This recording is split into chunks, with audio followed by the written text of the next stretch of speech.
You know what would make that better? A cup of White Cane coffee. Wow, that really is great coffee. White Cane coffee, because every cup makes a difference.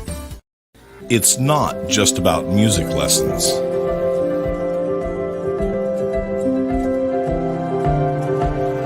It's about hard work, perseverance,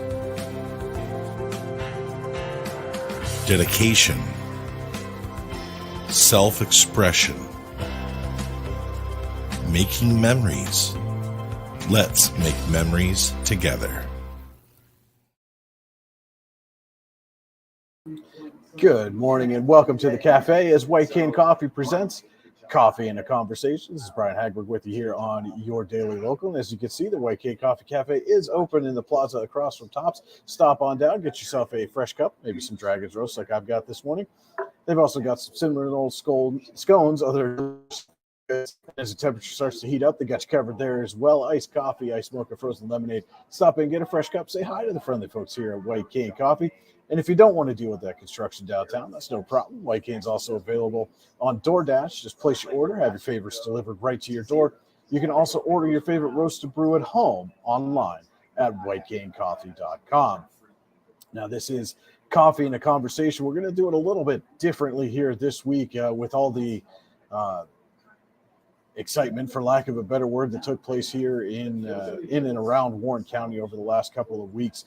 We wanted to give you a little bit of a behind-the-scenes look into our coverage of the escape of Michael Burham from the Warren County Jail.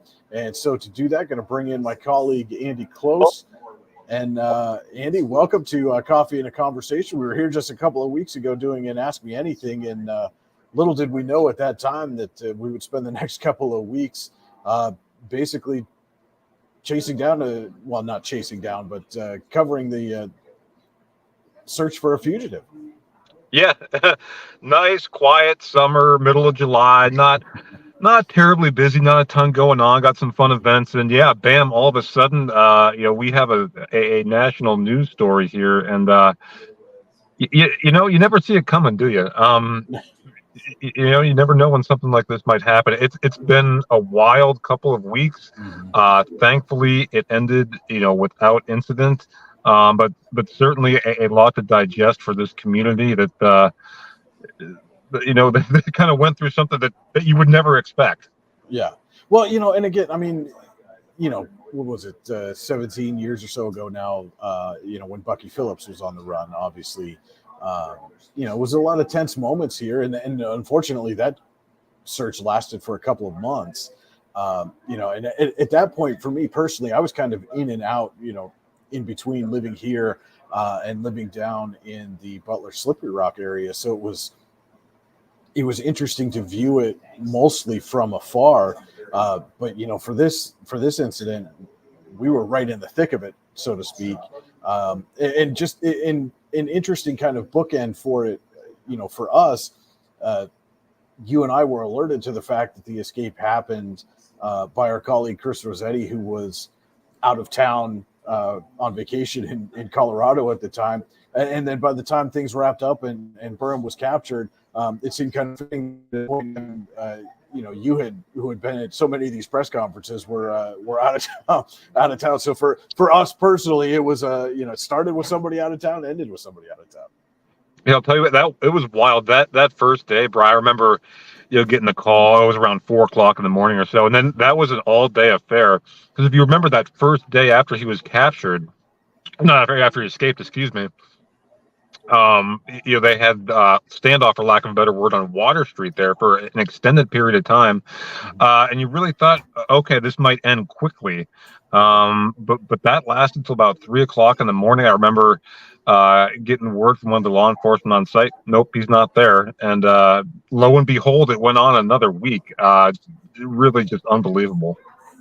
Yeah, and that's kind of one of the things, one of the reasons why we wanted to have this kind of edition of Coffee and a Conversation today is, we get a lot of questions when things like that happen. Well, why were you live on scene for that one? And maybe, when they came back a couple of days later, we didn't provide that same level of coverage. And And I think in the interest of transparency, in the interest of being, fully upfront with, our readers, our listeners, our viewers, um, to explain some of that stuff. And, as you and I both know, when that happened that Friday night, there was a massive police presence. I got over there shortly after you did, and essentially Water Street from Fifth Avenue to Third Avenue was completely blocked off.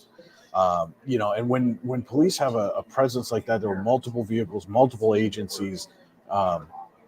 When they're forming a perimeter that large in an instance such as this, the thought is automatically that, okay, this is going to be the culmination here, and whatever's going to happen is going to happen, at this location at some point in time. And you could see throughout the remainder of the week, the size and scope of a lot of these search teams shrunk significantly, and a lot of that had to do with the fact that they were going to multiple areas throughout the region because of tips that were coming in from the public. But from our perspective, when you see something of that size and scope, and there's a belief that this escaped person hasn't gotten that far, you look at it and go, okay, this may be the culmination here, and as a news gathering agency, we need to be on hand for this. Yeah, you just weren't sure. After that Friday night, there were tips. There were law enforcement presence at a lot of areas, and that's another thing too. I think everyone throughout Warren County, experienced that. Whether you heard the helicopters flying over, just the heavy, police and law enforcement presence was something certainly we're not used to. Certainly not to that extent. And just in talking with those guys, and ladies, it's they followed every tip. Some were more, I don't want to say credible. Some held maybe more credence than others, and it was just. We trusted our friends in law enforcement and our connections here, certainly within the county as well. And it was just, and you kind of felt for them too, because you had a community that was willing and able to help. But it was in some ways kind of looking like for a needle in a haystack. So, but again, every tip was investigated, and certainly, some of the ones we were at had a little more credence to them than others. But a lot of tips, a lot of searches, and ultimately it led to his apprehension. Yeah, well, and again, in the effort to provide full transparency, as that situation on that Friday night was wrapping up, obviously you and I were both there. You were there a bit longer than I was, but we had a conversation, and that was, part of our editorial process was, as a staff of essentially two at that point, is this something that we can continue to do, especially if this does drag on for days or weeks or months or whatever the case may be?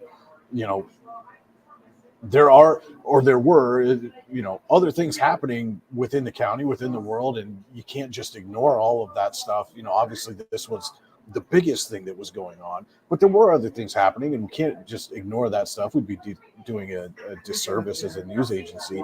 But we had to come to a decision of, okay, what are we going to go try to provide, maybe live coverage of or be on scene for, versus, okay, we're getting tips that, hey, there's a search team, out in Sheffield, or there's a search team down in Tidiute.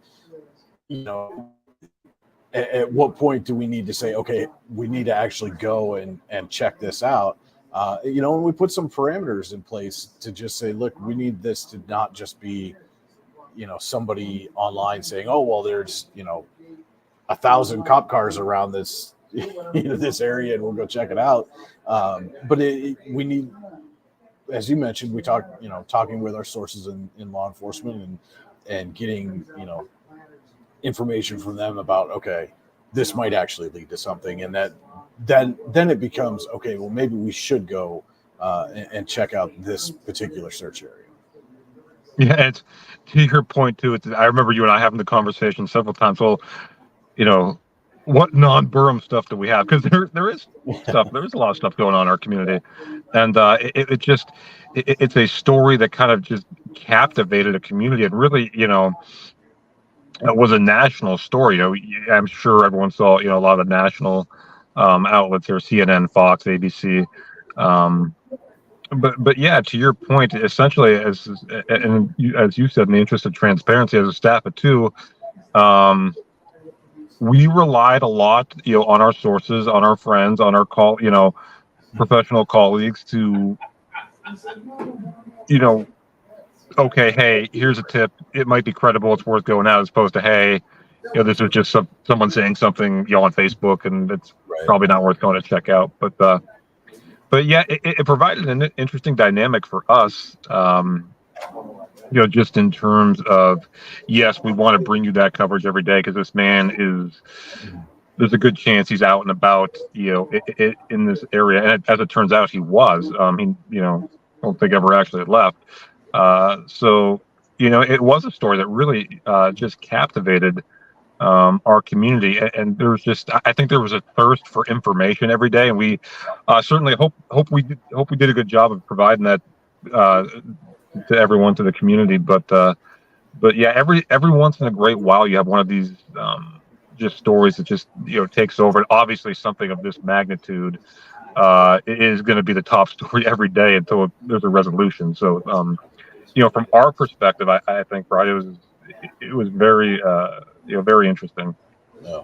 Well, and I like that you mentioned people posting things on Facebook and social media and things of that nature. And I think it's important for us to be transparent and say, look, we're not going to just speculate on things, and and if I'm remembering correctly now, so much has happened since then. You think you'd remember sitting in a massive police presence for 6 hours on a Friday night and everything you said, but so much has happened in the intervening time that. But I wanted to, with our live coverage for that incident, made sure to point out several times that we believe that this is related to the search for Burham.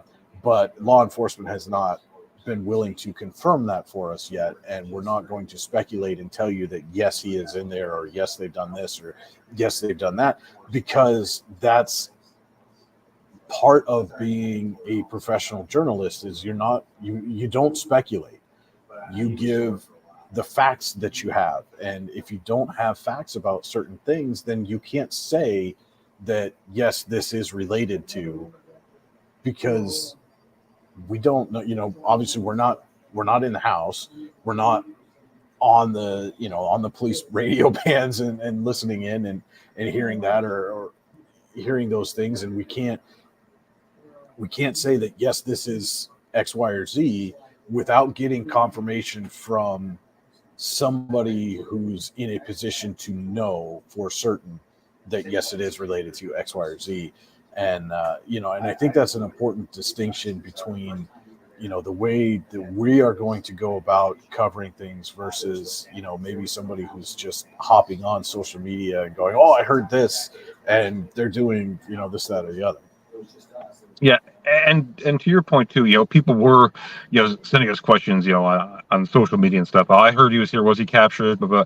And that's good. Yeah. I love the fact that the public, wanted to be informed. Well, of course they want to be informed, with a situation like this. But I think it's a situation where everyone wants to know. Everyone wants confirmation. Everyone wants that certainty.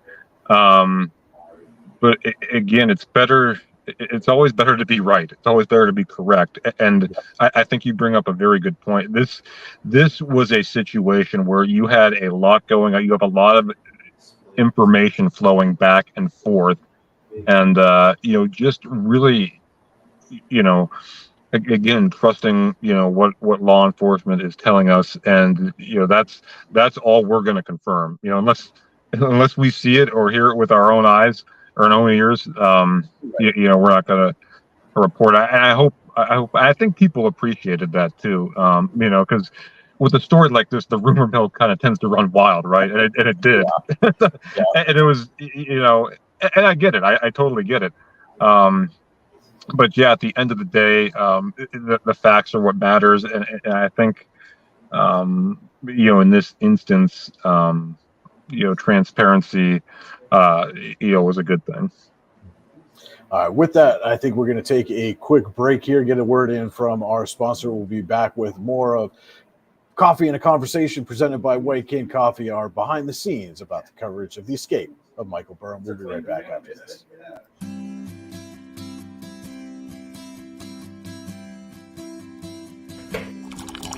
Providing a great cup of coffee and a better life for the blind and disabled.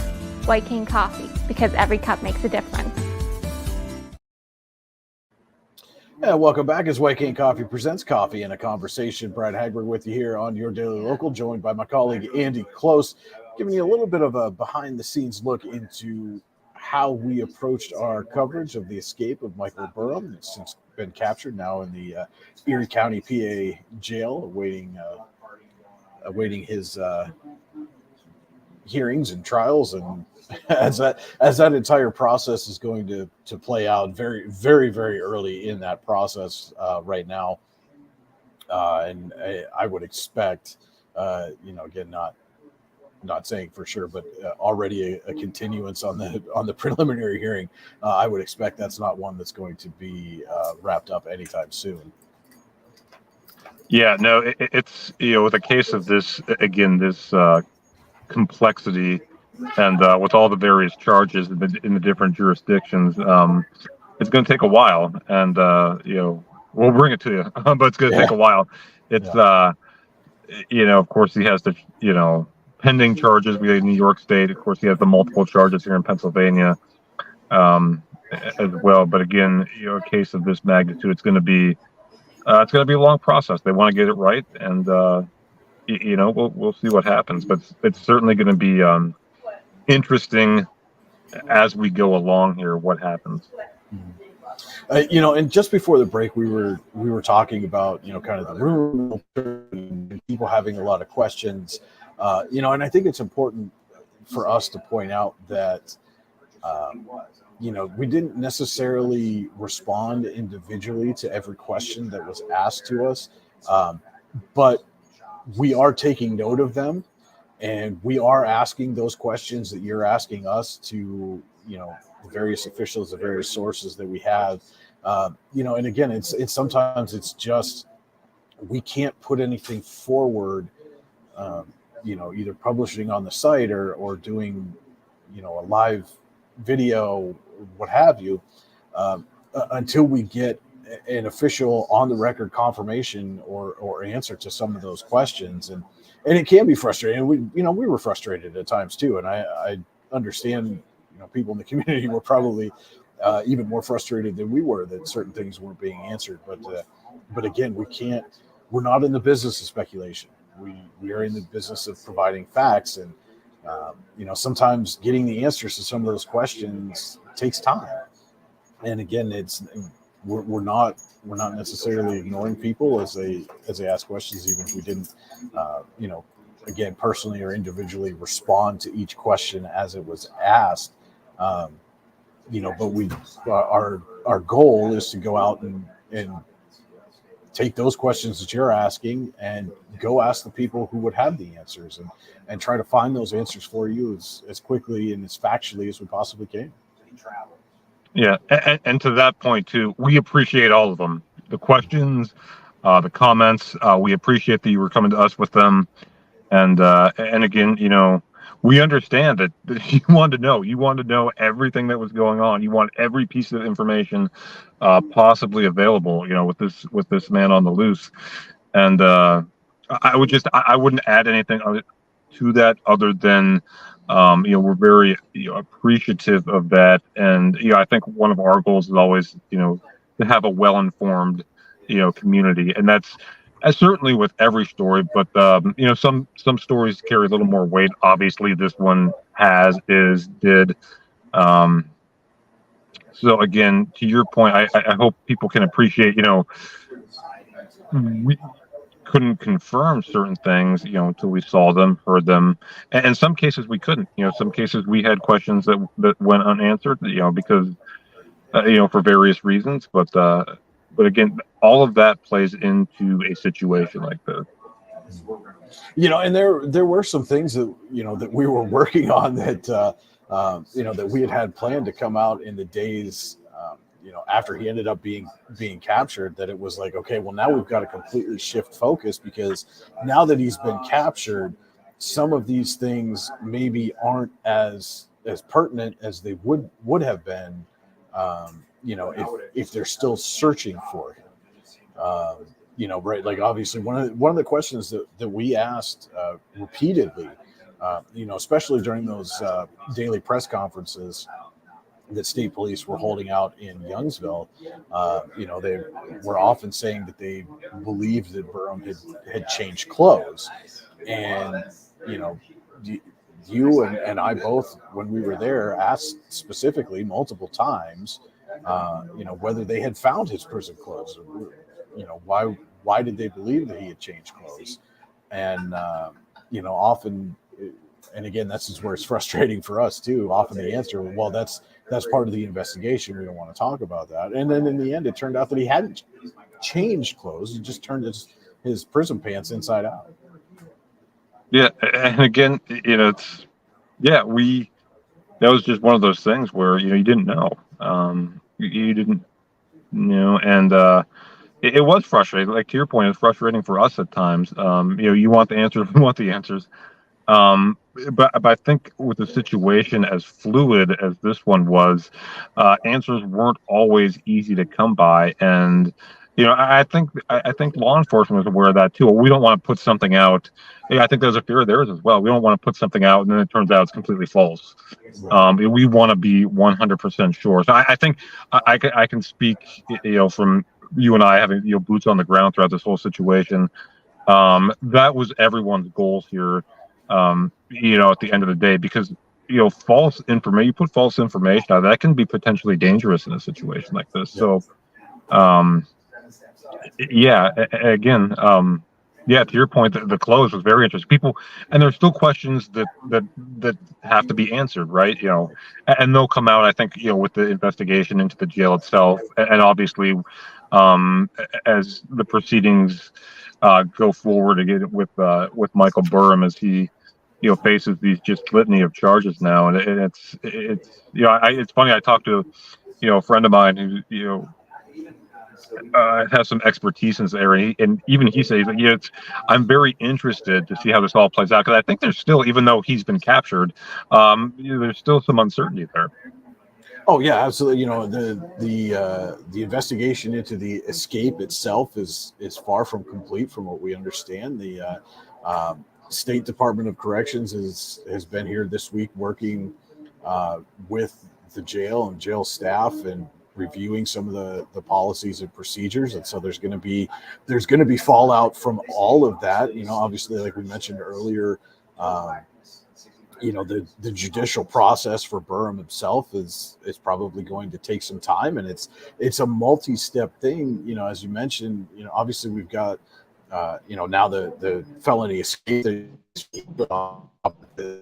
burglary that he's facing in Pennsylvania, but then also there's he's a suspect in the death of Kayla Hodgkin and a vehicle fire and a rape, and there's potentially charges going to come out of that leads to other things. So this is the search may be complete, but the process is far from over. And again, we're going to do our absolute best to track everything as it happens, and especially for those folks here in Warren County, which is our primary coverage area.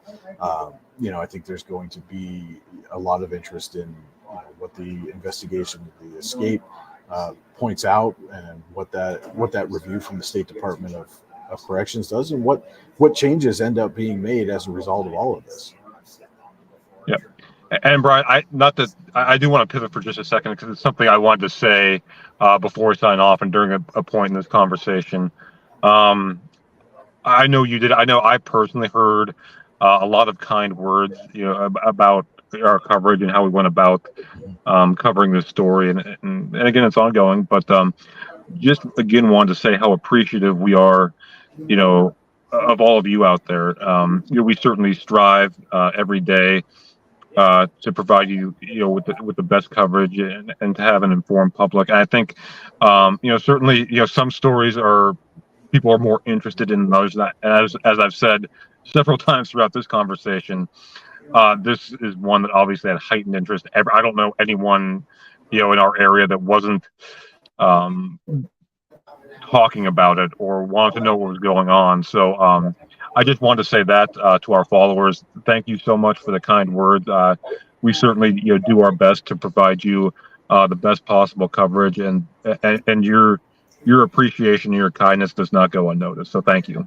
Yeah, no, absolutely not. I'll second that, Andy. And I know there were a number of comments, especially on our social media page, from people appreciative of the way that we went about covering this situation. And I know, speaking even to some law enforcement and local officials and things of that nature, they echoed similar sentiments and were appreciative of that. And and again, this is not to say that we're necessarily being buddy and won't hold those people in those positions accountable if that's what needs to be done, because that is first and foremost is to hold those people in power positions accountable when need be. And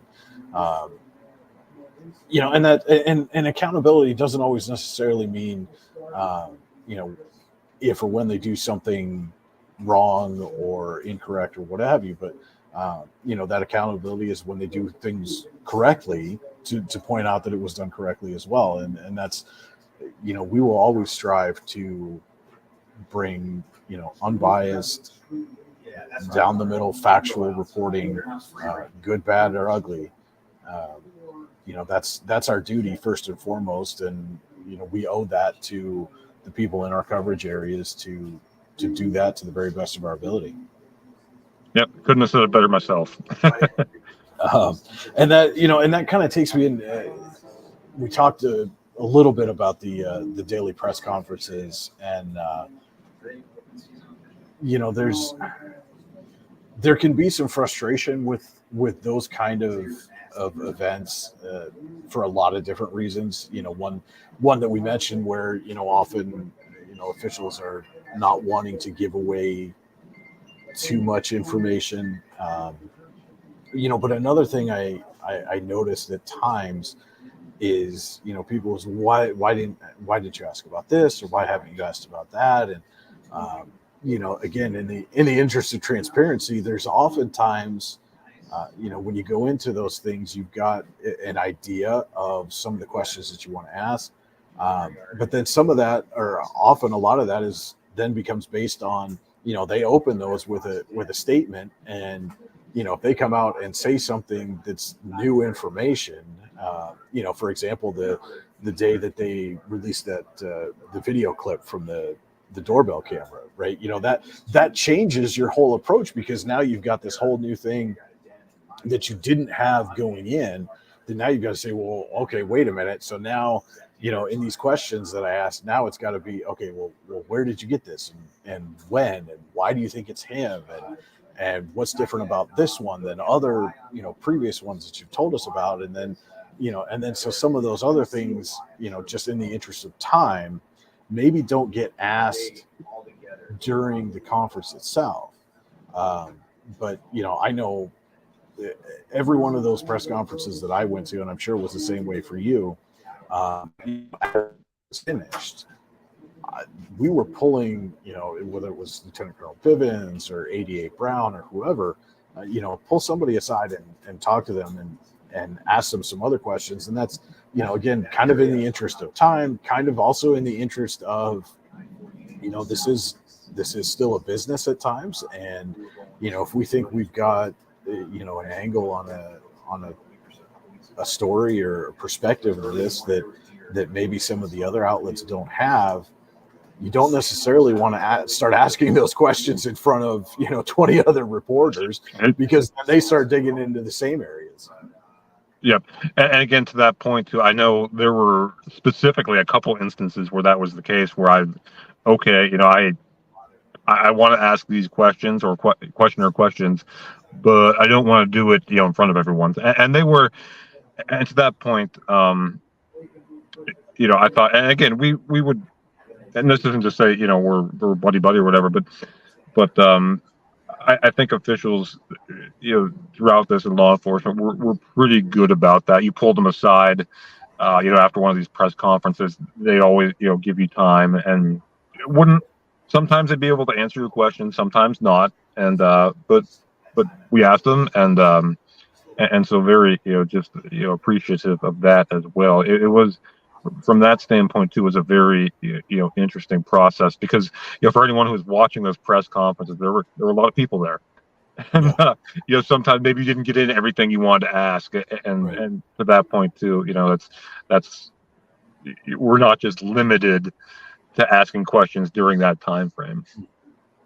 Well, yeah, and and again, and some of that, as I mentioned, when they come out with a statement, or they give a a new piece of evidence, or something, the photo of the stockpiles that they were continuously talking about, or the video footage. So then you spend a lot of time looking into, okay, so what are the ramifications of this, and how does it play into what might happen going forward, and then I keep coming back to the video footage, right? Because they released the clip on one day, and then by the time we have the press conference the next day, they come out and say, well, actually it wasn't this person. We found out it was somebody else, and and again, and that shifts everything that maybe you had planned going in, and so you've got to adapt very quickly and adjust very quickly, and again, some of those questions then become moot, because it's not a piece of evidence, or not the one that they thought it was, but it opens up a whole nother line of questioning that you've got to then go through that whole process. And so I know I understand as a viewer, maybe some of those things can be a little frustrating, but again, that's why we're kind of talking about this now, is in the interest of transparency. Is this is the process that we go through, and these are the kind of things that we, you got to kind of flesh out. Okay, have they addressed this question or this question or this question? No. Okay, well, it's time to re-ask that question, and maybe you do it during the press conference, or maybe, as you said, you pull somebody aside afterwards and say, hey, we asked you about this and still haven't gotten an answer. Where are we at? Right. And again, I think that's important to point out. I'm so glad you pointed that out, to give the public kind of insight to our thought process and how we were operating throughout this whole thing, when we were asking the questions, why we were asking them. Because I think from an outsider, like if I'm an outsider, I'm just watching this, right? I'm wondering, well, why aren't they asking this or that, or what's going on here or there? And so I think that's an important note to point out. Kind of, we want you to know how we went about this whole process, and I think, Brian, you did a great job of kind of explaining that and laying that out. Because again, in a case like this, in a story like this, there can tend to be some gray area. Mm-hmm. And that was one of the things, that we would often go back to, right when we're at the press conference and we're doing live video, obviously we're seeing that there are, maybe comments coming in, people asking questions, and you try to track some of that, but at the same time, you've got to pay attention to what's being said, because, somebody else may ask a question, and in response to that, it brings something else up in your mind that you go, wait a minute, this is maybe this is different from what you said yesterday, or that seems like a new piece of information. Can you elaborate on that? And and so again, it's not that any of those specific questions or comments were being ignored at the time, because I know we would often go back and those comments and see some of the questions and be like, okay, yeah, we need to ask that. But again, it's just in that moment, you're doing, multiple other things. You're trying to make sure there are, that our feed stays the way it's supposed to stay so that we can bring you this press conference live. Trying to, track the questions that we've come in with and see, oh, okay, somebody already asked that one. I go to this one. And also, paying attention to the responses that are being given so that if new questions arise, we're making note of that too. Yeah. Again, no question. I can't say anything better as to explain how we went through this whole process than you've just explained it. Again, it was nuanced. It was, yeah, I know that was a good point you brought back times. Like I'd go into one of them with, okay, I want to ask this, this, and this, and then something will come up, and you kind of have to pivot. Oh, I want to ask about that. So it's it changed for us on the fly as well too. And again, with a situation, a story as fluid as this, that's, I think, to be expected. All right, with that, we're going to take one more quick break. We'll come back, kind of wrap up this behind-the-scenes look into our coverage of Michael Burham on Coffee and a Conversation, presented by White King Coffee. Have you ever wanted to play an instrument? The Warren Music Conservatory is the area's only choice for premier music education, with the area's top music instructors giving you fun and exciting music lessons for a variety of instruments and styles. The Music Conservatory also rents and repairs instruments of all types. And don't forget to stop in and check out our student bookstore for your musical supplies like strings, sticks, picks, and more. What are you waiting for? Stop dreaming. Start doing today. And welcome back as White King Coffee presents Coffee and a Conversation. Brian Hagberg and Andy Close from your Daily Local here with you, giving you a little bit of a sneak peek behind the scenes in our coverage of the search for Michael Burham, captured again early evening on July 15th. And, Andy, that was an interesting day because we had the daily press conference at 4:00, and there didn't seem, it was one of those press conferences where there wasn't a whole lot of really new information being presented. And I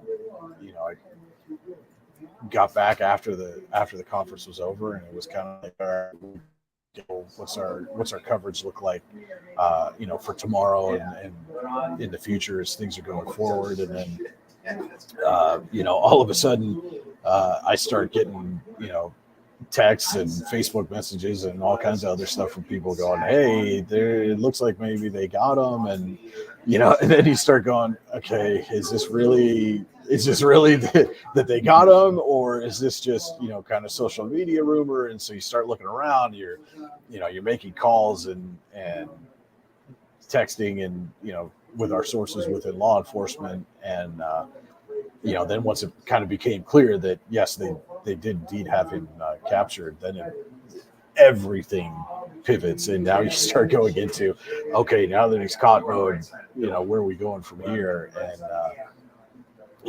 as you were kind of lamenting a little bit, of course he was caught on the day that you were out of town. Yeah, I think I said, of course I knew it was going to happen. I just knew it. But no, again, rather have a resolution to it, and certainly in the interest of public safety, glad he was captured as soon as he was. So certainly wouldn't want to wait until I was back in town to do it. But no, it was just funny how that worked out. And again, it went from days, a week of just following tips and trying and new information and trying to get any little tidbit that we could to your point, just completely pivoting. Okay, we got him. And again, it happened quickly. It's funny, a story goes on for days and days, and then like that, just a snap of a finger, he's caught. It's just it was very interesting. Certainly, from just a professional standpoint, from my aspect, one of the more fascinating and stories I've ever been able to cover. Well, and it was really interesting, right? Because they ended up saying that tip actually came in at, they said 3:57. So 3 minutes after the tip came in, I'm sitting in a press conference, and the folks in that press conference gave no indication that they had received any information, that this might be coming to a resolution within hours. You know, it was a quote unquote run of the mill kind of press conference. And, you know, and even afterwards, talking with some of the guys that were there, you know, from the law enforcement perspective, definitely just did not seem in any way as though, you know, they were about to run out and see this guy be arrested. But what was really interesting to me was the tone and the atmosphere from that 4:00 press conference to the one held at 7:30 when they officially announced that he had been captured. And I'm sure you could kind of feel it too, you know, as the week went on, and you know, daily press conferences, some of the tension, some of the apprehension and nervousness in the room there continued to build. And boy, it's 7:30 on Saturday night. All of it was gone completely. Yeah, and not to sound too cliche, but I mean, a weight was lifted. You know, you had over 200 law enforcement officials looking for this guy, and there, to your point, there was apprehension on there, and there's not fear on there, but I think some fear, you know, in the public's eyes. I think collectively, an entire community just kind of breathed a sigh of relief. It was just, you know, how could you not? Yeah. You know, you're on edge, you know, for over a week, and then there's a resolution, and it's just, you feel like you can kind of go back to normal again. Yeah. Well, you know, and it was interesting.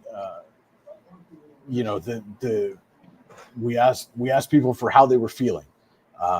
You know, after it was official that he'd been captured, we got a ton of responses, appreciative of all of them. You know, but I mean, that was even from the point, you know, I was just walking out of that press conference to come home and start writing again. And, you know, as I'm getting into my car, people are driving by and honking, and, you know, somebody even yelled like, "Yes, great job, we got him," you know, and you can just, that palpable sense of it's over. Yeah. You know, and obviously, as we talked about earlier, it's, you know, the entire scenario is not over. There are things still to come, but that search, and, you know, like you mentioned, that fear and that being able to kind of go back to normal. You know, I think people just felt a great sense of relief at that point. No question. So, you know, and again, we've got so much more to come from this, you know, trials and, you know, the adjudication of everything that may be to come for Burham himself. We've got you know, city police investigating still the actual escape and how all of that happened. The State Department of Corrections been talking with staff in the courthouse and how they can prevent, you know, a situation like that from happening again. And you know, certainly there are changes that are going to be coming, whether that's in the form of staff or policy or procedure or structural changes to the jail itself. I think it would be naive to believe that you know, something of this magnitude could happen and there would be no change as a result of it. Yeah, there's certainly going to be, and there's certainly going to be, again, the story's far from over. I think I can speak for myself. I think I can speak for you as well. Just kind of, I don't think excited is the right word, but certainly, you know, we're going to be, well, I guess that might be just excited to keep you informed on what's going on here, because the fascination is not over. That's going to go on for quite some time, probably even after all the dust settles from all the legal stuff. It's something people are going to be talking about, you know, around our parts for a long time to come. So I don't think the interest, you know, in the case will ever go away, probably. Right. Well, you know, and the one thing, and that's, you know, something we haven't even really touched on yet, is obviously, you know, you've got this investigation that potentially, you know, could take months, as District Attorney Rob Green said the other day in a press conference.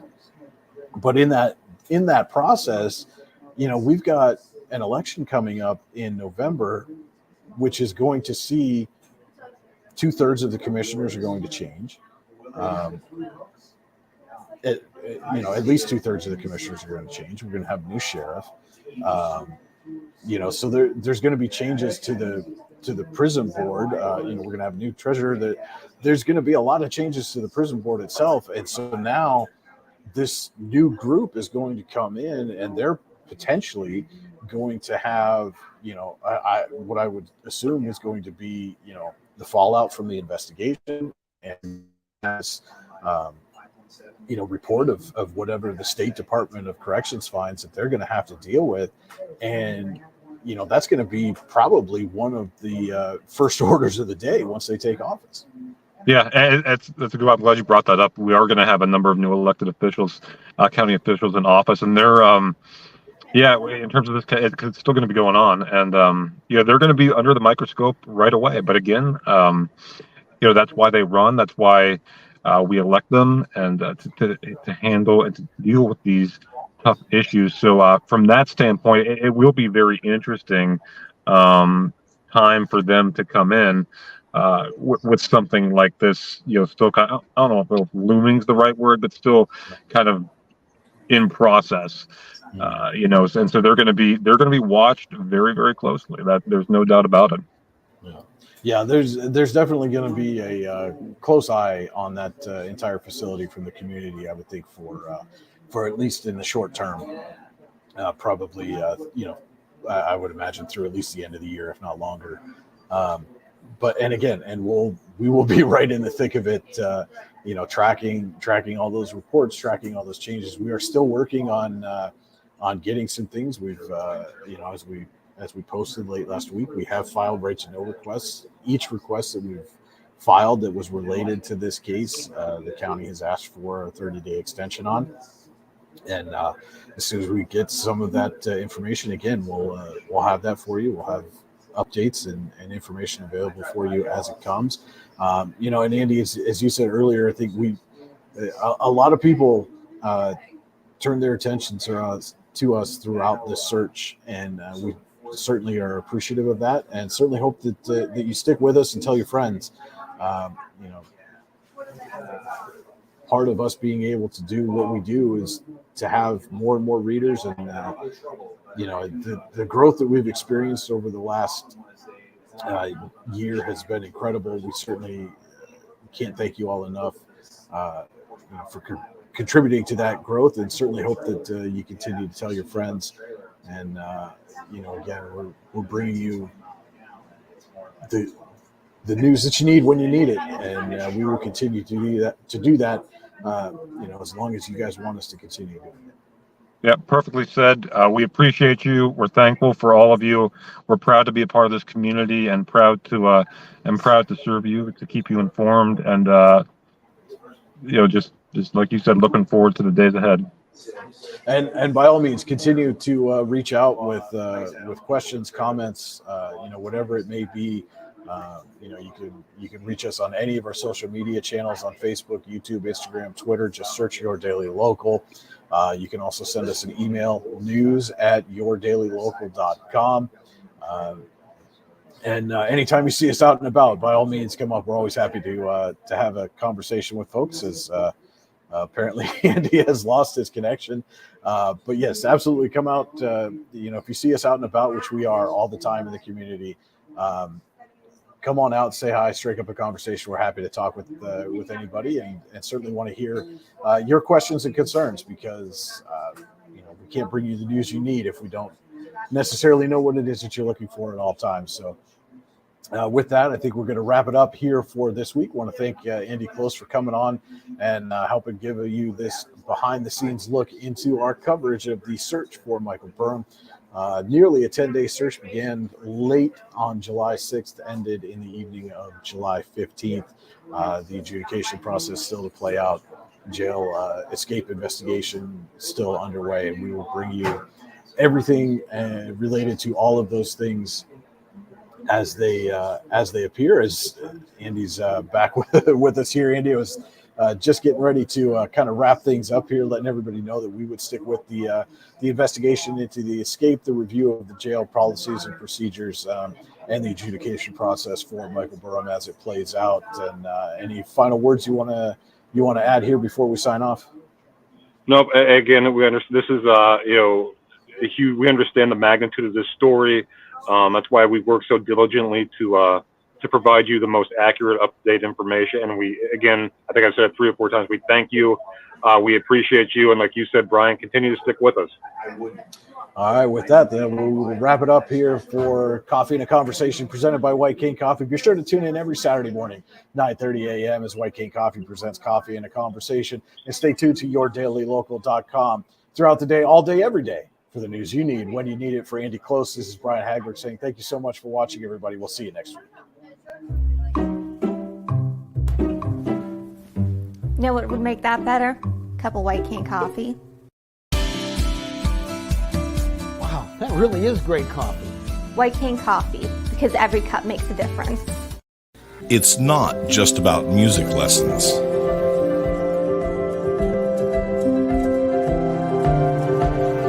It's about hard work, perseverance, dedication, self-expression, making memories. Let's make memories together.